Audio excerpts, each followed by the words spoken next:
di tingkat tataran, ya kan? Jadi sifatnya operasional di tingkat tataran ini MOU ya. Nanti kita lihatlah. Ya. Masih bersama saya Budiman Tanurjo di satu meja The Forum. Mas Pujiono, penyadapan itu kan sesuatu yang harusnya rahasia ya, konfidensial, secret gitu. Tapi ini kejaksaan mengambil panggung malah menjumpa pers kan? Ya. Bahwa menandatangani MOU dengan operator soal penyadapan. Ya. Apa pesan yang mau disampaikan sebetulnya? Itu yang kita tanyakan juga. Satu, kedua juga MOU itu bukan aturan norma yang mendasari eksekusi, itu hanya kesepahaman. Nah makanya kemudian agar tidak abuse of power, kita minta nih secara internal Jaksa Agung harus kemudian bikin pedoman. Dari kalau mendasarkan kita pengawasan berdasarkan MOU kan tentu tidak bisa. MOU itu sekali lagi MOU itu hanya kesepahaman bahwa operator itu penyedia data dan untuk untuk penegakan hukum, maka atas permintaan Jaksa Agung kemudian bisa dilakukan pembukaan data itu. Batasannya yang kita sampaikan dan Pak Jaksa Agung dan juga Pak Samintel juga menyampaikan, Pak Ketua ini hanya untuk proses penyidikan dan juga untuk memburu orang. Jadi bahkan di proses penyelidikan pun tidak dilakukan. Maka kita terus kemudian ya kalau begitu bikin saja pedoman. Agar pedoman. Udah ada pedomannya? Nah ini dibikin. Belum juga? Belum, ini dibikin. Tapi kenapa dijumpepeskan sih sebetulnya? Kenapa dijumpepeskan sehingga orang takut, khawatir gitu? Ya, makanya kemudian harus diikuti untuk mengejar kekhawatiran ini agar masyarakat tidak khawatir bahwa fokus penyadapan itu ditujukan misalnya kepada orang-orang yang berpotensi melakukan peristiwa pidananya sudah ada dulu, ya peristiwa pidana ada dulu, terus kepada orang-orang yang berpotensi dengan dugaan permulaan yang cukup dia berpotensi melakukan tindak pidana ataupun kemudian memburu DPO. Okay, nah, jadi sehingga orang yang tidak punya keterkaitan dengan tindak pidana tidak usah khawatir. Nggak usah khawatir. Nah itu yang kemudian harus kita sampaikan ke Kejaksaan Agung dan Kejaksaan Agung dan waktu dekat akan membuat pedoman itu. Oke, Beni. Tadi Wahyudi mengatakan sebaiknya MOU ini batal aja demi hukum gitu.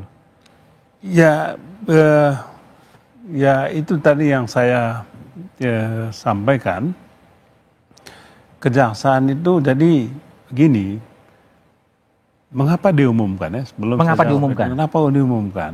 Saya malah mikir itu ada baiknya. Ada baiknya diumumkan? Apa baiknya? Early warning system. Oh, jadi untuk mengingatkan publik Indonesia jangan korupsi lah. Oh, jangan korupsi. Ya kan? Oh. Ya, kalau kasus itu misalnya korupsi, ya kalau you korupsi maka saya akan sadap. Oh. Ya. Itu berarti orang takut, tapi kan bisa menggunakan metode lain, metode lain kan? Metode lain, ya kan bisa saja begitu ya. Kita agak kontradiktif operasi intelijen tapi diumumkan. Ya, tapi kan tidak mengumumkan kasus spesifiknya, kan begitu ya. Oleh sebab itu yang penting bagi saya adalah kejaksaan harus punya SOP ketika mau melakukan penyadapan. Kasus apa dulu yang mau disadap? Belum ada. Jangan semua pembicaraan kan itu mesti dijelaskan oleh Kejaksaan Agung. Makanya saya sangat menyayangkan Kejaksaan Agung tidak tampil malam ini. Mestinya mereka datang, ini momentum pas untuk menjelaskan. Kita sudah mengundang publik, tapi tidak datang. Ya, untuk menjelaskan kepada publik, kan sayang sekali apa sebetulnya yang terjadi. Padahal kalau Kejaksaan Agung datang, bisa menjelaskan kepada publik supaya tidak menciptakan ketakutan. Ya, menciptakan ketakutan dan juga macam-macam lah. Ya, ini kan soal human rights. Ini anak-anak muda pada takut semua pegang HP nanti. Nanti disadap semua tidak jelas. Yang disadap ini apa? Ya, jangan semua soal nanti disadap. Itu soal privasi tadi. Makanya ini sangat sensitif dengan isu human rights penyadapan ini. Oleh sebab itu kita minta supaya diatur dalam undang-undang. Ya, ada hukum acara menyadapnya. Itulah sebabnya juga di KPK kemudian ada dewas kan. Izin ya, dewas. Izin dewas. Tapi dewas itu siapa? konfidensial kan begitu. Ya, konfidensial. Tapi ini juga jadi masalah. Karena konfidensial diam-diam maka tidak jelas juga yang mau disadap. Ya kan? Ya itu yang terjadi dulu. Abuse kekuasaan penyadapan ini di KPK terjadi. Makanya dulu kita diulang minta supaya dibuat undang-undangnya. Masalahnya abuse yang ada di KPK ini ya mau diambil alih oleh teman-teman di kejaksaan ini. Oke, baik, Pak Yudi. Jadi ini udah terlanjur ya, MOU-nya udah dibuat. Tapi tadi permintaan Anda memang batal demi hukum. Tapi kan nggak mau lah dibatalin, kan gengsi kan kira-kira gitu. Tapi solusinya apa menurut Anda? Ya, pertama gini yang harus saya respon. Sebenarnya kejaksaan itu kan menyadap bukan baru-baru ini gitu kan. Iya. Sebelum-sebelumnya juga sudah melakukan juga, penyadapan gitu kan. Dengan mengacu pada Undang-Undang 3199 tentang pemberantasan tindak pidana korupsi.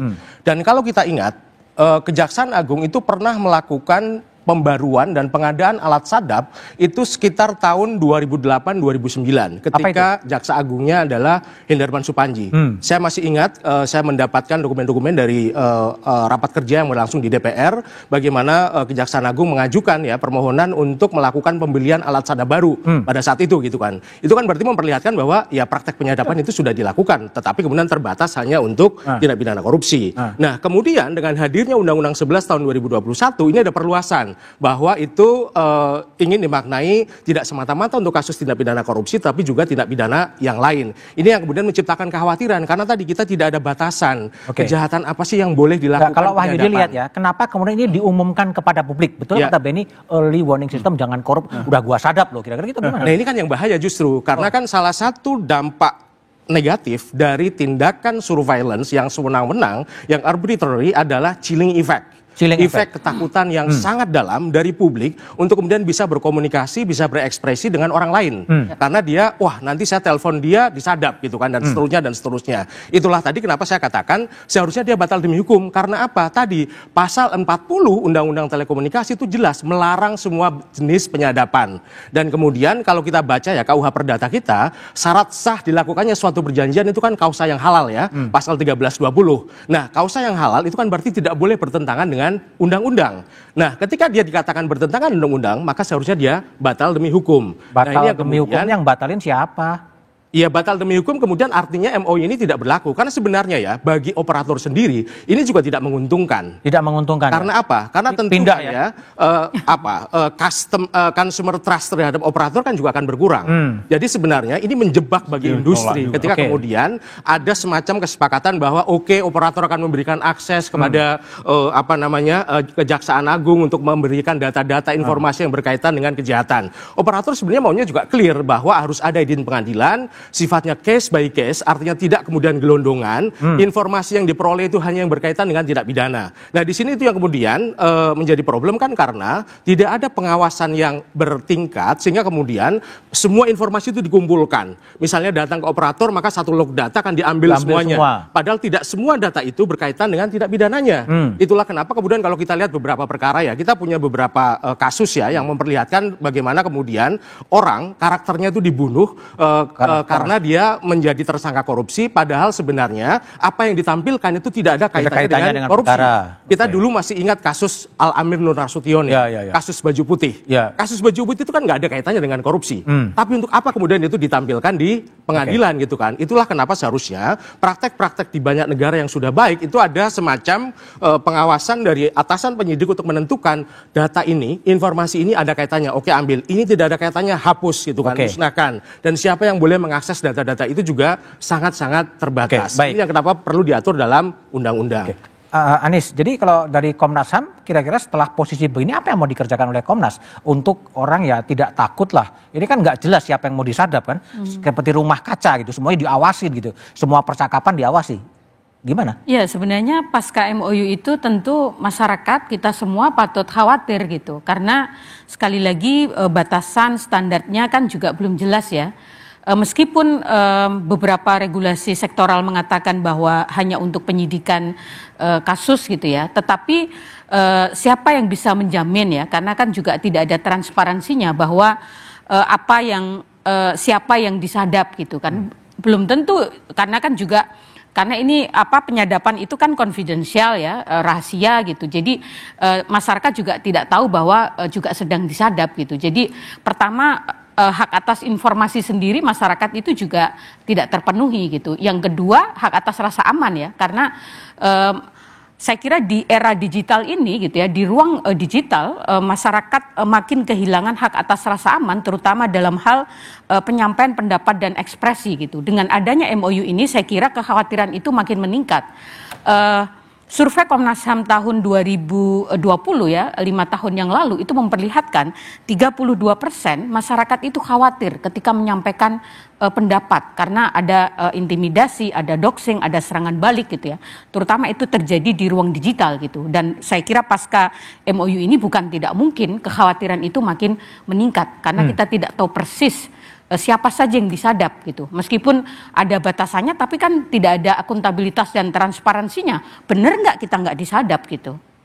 Oke, jadi memang menimbulkan kekhawatiran. Tapi bagaimana sih sebetulnya prosedur penyadapan, siapa yang akan dimintai izin, siapa yang akan dilaporkan, dan apa jaminan agar tidak disalahgunakan? Kita bahas setelah jeda berikut ini.